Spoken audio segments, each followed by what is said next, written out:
मैं आपसे सिर्फ एक विनती करना चाहता हूं, इस युद्ध में मुझे आप सबकी भागीदारी चाहिए। इसलिए मैं कोई ऐसी बात आपसे नहीं कह रहा जो आप कर नहीं सकते।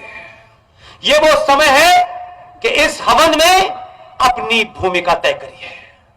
मेरी आप सबसे विनती है कि यह काम मुझे मेरी लीगल टीम ने मुझे सौंपा है। जितनी ईमानदारी से वो कोर्ट में अपनी बात रख रहे हैं, उतनी ही ईमानदारी से मैं आपसे अपनी बात रख रहा हूं। इस सभा में बेटा बेटी, मां बहने, पिता जो भी हैं, जिस भी उम्र के हैं, इस दौर में हर एक के पास मोबाइल है। आप सुप्रीम कोर्ट के उस आदेश के प्रति एक जागृत नागरिक के तहत आपको सड़कों पर, किसी भी सार्वजनिक स्थान पर ये नाजायज मज़ारें, ये नाजायज मस्जिदें जो भी बन रही हो, एक ही काम करना है, अपने मोबाइल से वहां खड़े हो, उस मजार का, उस मस्जिद का और दूसरा कोई ऐसा स्ट्रक्चर जो मजहबी उसमें आता हो, उसकी तस्वीर अपने साथ खींचे, क्योंकि सेल्फी लेना आप सबको आता है। उस मजार के साथ सेल्फी लीजिए और उसके नीचे उस जगह का नाम, उस शहर का नाम, उस राज्य का नाम लिखें और मेरे वेरीफाइड पेज पुष्पेन कुलशेष पे शेयर कर दें। हमारी टीम के पास अरबों खरबों रुपया नहीं है, हमारे पास आप जैसे लोगों की ताकत है। इसलिए इस भूमिका को निभाने में जहां भी लगता हो, कुछ नहीं करना, कोई लड़ना झगड़ना नहीं है। वो जो पीर बाबा सो रहे हैं हरी चादर के नीचे, उन्हें छेड़ना भी नहीं है, नहीं छेड़ना है उन्हें। उनकी तस्वीर लेना, अगर उठ के बैठ जाएं और पीर बाबा के 4 लोग वहां बैठे हो, खील बताशे बांट रहे हो, तो उनसे कहना हमारा इनसे कोई विरोध नहीं है, हम इनकी तस्वीर लेके इन्हें पॉपुलर करना चाहते हैं ताकि इनके भी लोग देने वाले आ जाएं। और उसकी तस्वीर लीजिए, शहर का नाम, मोहल्ले का नाम, राज्य का नाम लिखे और वो हमें इसलिए भेज दे कि हमारी जितनी शक्ति थी, हमारी जितनी ताकत थी, हमने नई दिल्ली के प्लेटफॉर्म नंबर 1 पर मस्जिद बनी हुई है, क्योंकि उन्हें उतरते ही नमाज पढ़नी होती है। कानपुर के इस प्लेटफॉर्म पे लंबी सी मजार, ये जगह जगह दिया जला करके हरा कपड़ा रखने वालों की बहुत सारी तस्वीरें दी, लेकिन वो बहुत नहीं है। अगर राज्य सरकार सो रही है, राज्य सरकार इसमें थोड़ी अपने वोट बैंक की चिंता कर रही है, किसी को खुश करने के लिए नहीं बोल रही है, तो राज्य सरकार की जिम्मेदारी को भी एक तरफ करिए। जब राष्ट्र के लोग इस भूमिका को तय करेंगे, तो जितनी तस्वीरें आप पूरी देश भर से भेजेंगे, उन सब की फोटोकॉपी हम देश की हर हाई कोर्ट में लगाएंगे। ये मुहिम इसलिए चाहता हूं ताकि आप मेरे हाथ मजबूत करें, और जब आप यहां करेंगे तो कोर्ट में जो टीम आपकी लड़ रही है, सुप्रीम कोर्ट से लेके हाई कोर्ट का कोई जज ये नहीं कह सकता है कि विष्णु शंकर जैन साहब आप जब लड़ाई लड़ते हैं तो अधूरी चीजें लाते हैं। पिछले 10 साल का रिकॉर्ड है कि जो कोर्ट में डॉक्यूमेंट लगाया, दुनिया की कोई अदालत उसे चैलेंज नहीं कर पाई। इसलिए आपकी मदद चाहता हूं। इसमें कुछ नहीं करना है, अपनी सेल्फी लेनी है बाबा के साथ और कुछ नहीं करना है। इसको मुहिम बनाइए। मैं आपको भरोसा दिलाता हूं, फिर आज आप ही के मन से कहता हूं, ये बात बार बार कहता हूं, और इसलिए कहता हूं कि हम बहुत लंबे समय के बाद सच बात सुनने के लिए घर से निकले हैं। हम नेताजी की रैली में नहीं आए हैं, हम यहां इसलिए नहीं आए हैं कि यहां से लौटने का गाड़ी से इंतजाम है और भोजन का भी इंतजाम है। सनातनी समाज न भोजन के लिए आया है, न नेता को सुनने आया है, सनातनी समाज सच सुनने आया है, इसलिए आप यहां आए। इसलिए मेरी जिम्मेदारी है कि मेरे मुंह से निकला हुआ हर शब्द कहीं आप जब बोले उसको तो आपको शर्मसार न करे, कोई ये न कहे कि झूठी बातें कह करके लोगों को बरगलाते हैं। कुछ लोगों को लगता है मैं बरगलाता हूं, अगर बरगलाना ही सच है तो मैं जिंदगी में हर दिन हर रात पूरे देश को बरगला दूंगा, ये ध्यान रखिएगा। इसलिए आज समय नष्ट मत कीजिए।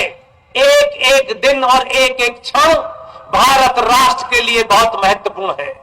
इस भारत राष्ट्र को विदेशी ताकतों से कोई खतरा नहीं है, कोई खतरा नहीं है। और यह बात किसी नेता ने नहीं बोली, क्योंकि नेताजी को तो अजहर भाई के वोट चाहिए तो वो नाराज ना हो जाएं, ये देश के सेना के सर्वोच्च पद पर बैठने वाले आदमी का वाक्य है, ये मेरा नहीं है।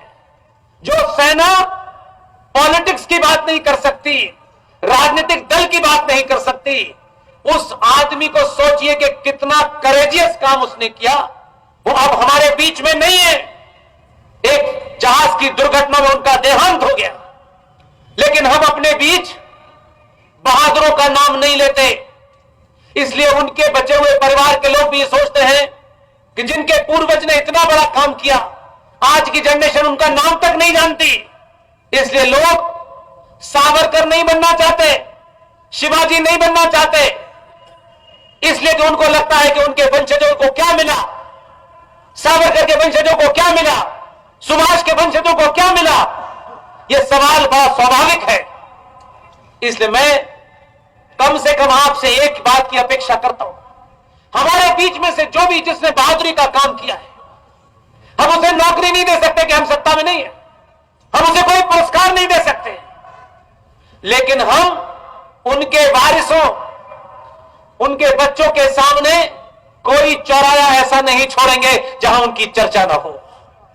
मेरा काम सिर्फ इतना ही है कि आपको सच बता दूं, तथ्यों पे बता दूं, ताकि आप जब समाज में खड़े होकर के बोले तो आपकी बात को कोई चैलेंज ना कर सके। 31 जुलाई 2018 को सुप्रीम कोर्ट के 2 जजेस, जस्टिस अरुण मिश्रा जी, जस्टिस अमिताभ रॉय साहब, इन्होंने एक बड़ा फैसला दिया, और इतना बड़ा फैसला दिया है कि अब उसे कोई रोक नहीं सकता, अब कोई सुप्रीम कोर्ट जा नहीं सकता। लेकिन इसकी चर्चा क्यों नहीं हो रही? क्योंकि आजकल तो यह बताया जा रहा है कि हमें हर मस्जिद में शिवलिंग क्यों ढूंढना है, 50 साल के लिए देवी देवताओं को भूल जाओ, अब तो हमें मजे लेने दो भाई। अब तो संकट यह है कि उन्होंने नई नई परिभाषा निकाली है कि जो हिंदुस्तान में रहता है वो हिंदू है, हमें किसी की घर वापसी क्यों करनी है।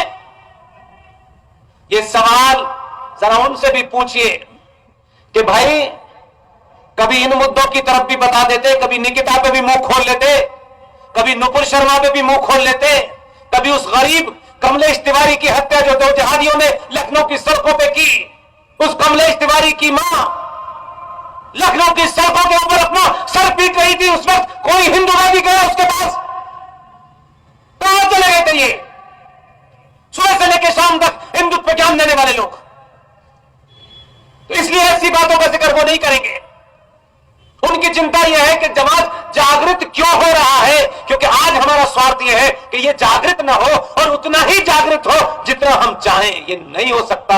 यह संचार क्रांति ने एक ऐसा सैलाब पहुंचाया है कि मेरी बात में अगर तथ्य और दम होगा तो कर्नाटक के बीदर में 20,000 लोग और महिलाएं और बेटियां मौजूद होंगे। दुनिया के हर कोने में यह आवाज जाएगी, और कोई भी पूरी एक विनम्रता के साथ, शालीनता के साथ चुनौती देता हूं, इस मंच से अगर मैं कोई तथ्य झूठा रखूं और आप उसे साबित कर दें, मैं मंच से उतर जाऊंगा। झूठ फैलाने, आपको खुश करके तालियां बजाने नहीं आया हूं।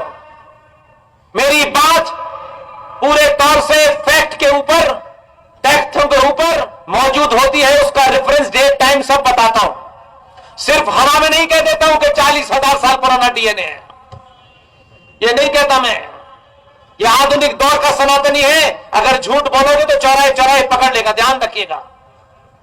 इसलिए 31 जुलाई 2018 को भारत की सुप्रीम कोर्ट के जजेस जनाब अरुण मिश्रा जी और जनाब अमिताभ रॉय साहब ने एक फैसला दिया, और अपने फैसले में यह कहा कि भारत में सड़क हो, हाईवे हो, एक्सप्रेसवे हो, बस स्टैंड हो, रेलवे स्टेशन हो, जहां जहां भी सरकारी जमीन पर ये नाजायज मजहबी स्ट्रक्चर बने हुए